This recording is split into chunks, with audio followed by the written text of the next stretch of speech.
Boa tarde, Miguel. Boa tarde, comunidade. Uma satisfação, então, a gente está aí mais um dia divulgando os números da Covid.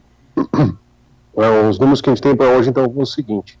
Tivemos 10 suspeitos descartados no dia de hoje, 7 testes rápidos coletados e negativados dentro do SF4 e 7 swabs coletados também no SF4. Então, saíram 10 suspeitos aí, mas adicionaram mais 3, adicionaram mais 7, uma diferença de 3, então, né, nos números que a gente tinha daí para o dia de ontem.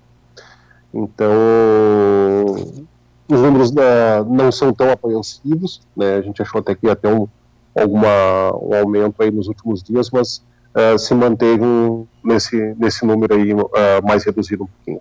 Nós estamos mantendo o número de casos ativos, então constatamos uma queda bem significativa dos casos suspeitos. Foi uma diminuição de pessoas sendo consideradas suspeitas ou uma aceleração nos resultados, secretário? Desde que a gente assumiu os exames, porque não tinha mais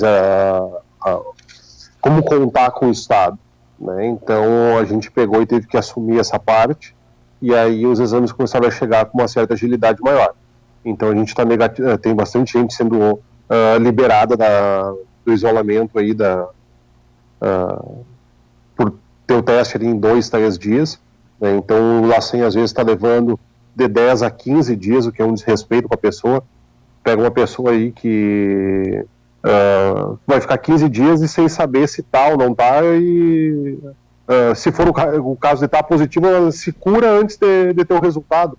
Ela não consegue fazer nenhum plano de tratamento. Então são essas incoerências que agora acontecendo, a gente acabou tendo que assumir esses exames para conseguir dar vazão e qualidade para o paciente. Perfeito. Uma das preocupações, secretário, é com relação a 2 casos que estavam chamando a atenção, um caso que estava em UTI com oxigênio, mas sem respirador, e outro caso que estava hospitalizado num hospital, num quarto normal de hospital, em observação. Esses eram os 2 casos que mais preocupavam. Com relação à condição clínica dos 5 casos confirmados, dos 22 suspeitos e dos monitorados, como é que estamos hoje? Assim, Miguel, nós temos, são 3 casos, na verdade, que estão nos preocupando. Tá? A gente teve um paciente que está na UTI, mas ele está se recuperando bem.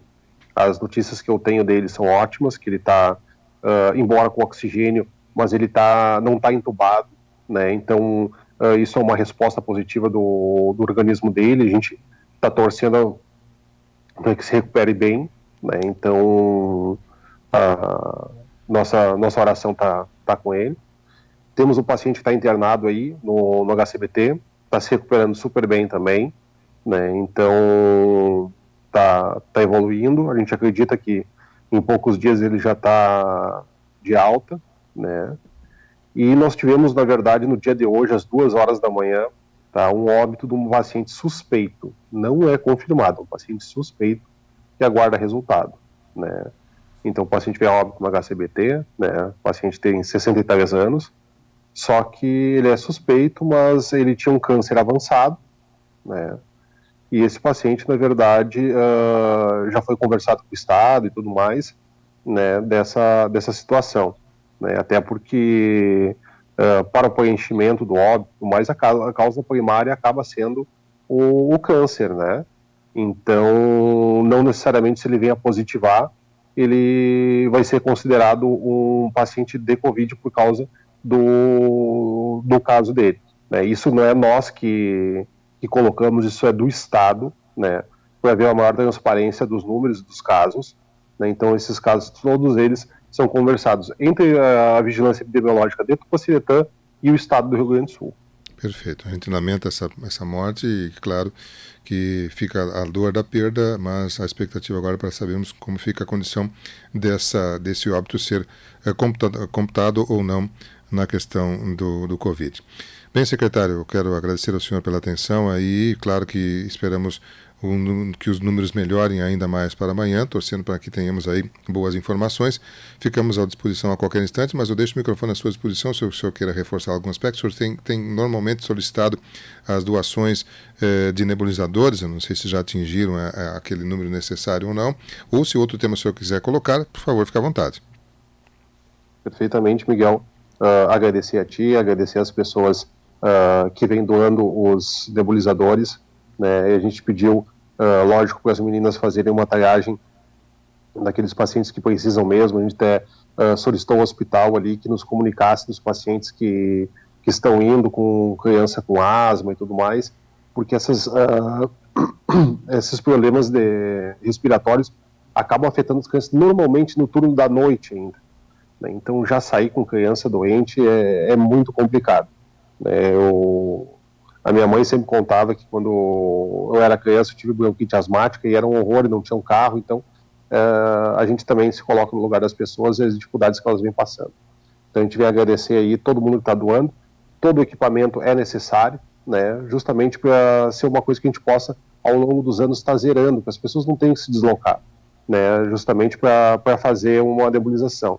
Né, eu sei pelas minhas filhas aqui, né, que as duas, quando era neném, eu fazia dormir primeiro, depois fazer nebulização nelas, né, então imagina tu levar uma criança no hospital chorando e tudo mais e ter que fazer lá. É muito difícil aí para a família também. Então a gente pede todo mundo que puder ajudar, né, vai ser muito bem-vindo, né, não é a secretaria que está fazendo as doações, é lógico, as pessoas, e aí as enfermeiras que estão procurando e fazendo essa busca aí para dispensação, né, das doações ali diretamente com elas. A gente só está recebendo, quem puder entrar em contato conosco, ali a gente busca em casa e deixa diretamente na unidade aí que vai fazer a busca para as pessoas que mais precisam, né, juntamente com o apoio do hospital. Então a gente agradece a todo mundo que vem ajudando e, lógico, nos solidarizamos com a família aí, mais uma vez que teve esse óbito. A gente, lógico, nossas orações estão sempre com eles, né, e que a gente consiga aí tá trabalhando e conseguindo um melhor resultado para toda a comunidade. Então a gente depende aí de que todo mundo use máscara, mantenha o distanciamento, álcool gel, as medidas que a gente vem falando ao longo dos dias. Então, muito obrigado, Miguel, e uma boa noite a todos. Secretário, só para deixar claro, essa questão do óbito ser computado como Covid ou não, tem algum prazo para o governo do estado estabelecer isso junto com vocês? É que é uma questão que vai chegar o resultado para eles, o LACEN comunica tanto nós quanto eles, né, e eles nos passam qual foi a decisão do COI deles, né, e a gente simplesmente acata ou faz uma defesa, uma argumentação, né? Mas todos os óbitos que acontecem dentro do território, há uma investigação, tipo, qual foi a causa primária, né? Tudo isso tem que estar bem ciente aí, né? Até porque muitas vezes acontece dentro do ambiente onde a equipe não conhece o paciente, não sabe de onde é que veio, causa desconhecida. Então tem que fazer uma investigação de óbito que acontece aí por parte das enfermeiras das unidades, né? Então, nesse caso aí, como a referência já é diferente, né, já há uma causa conhecida, né, só há a maneira que o Estado visualiza isso, na computação dos números deles, né? A gente simplesmente vai colocar da forma que eles visualizarem. Lógico, tudo dependendo, primeiramente, do resultado desse paciente, né, do que o LACEN vai nos colocar. Bom, aguarde-se então o resultado. Sendo positivo, mesmo sendo positivo, a princípio o município de Tupanciretã entende que a causa principal seria o câncer e não a Covid. Não, Miguel, não é o município de Tupanciretã, né? Essa foi uma conversa que a enfermeira nossa do SF4, a enfermeira Daiane, já tinha tido com a coordenadoria, né? Se ela tinha que tomar alguma medida, tinha que computar isso aí como óbito de suspeito, como é que ela fazia, né?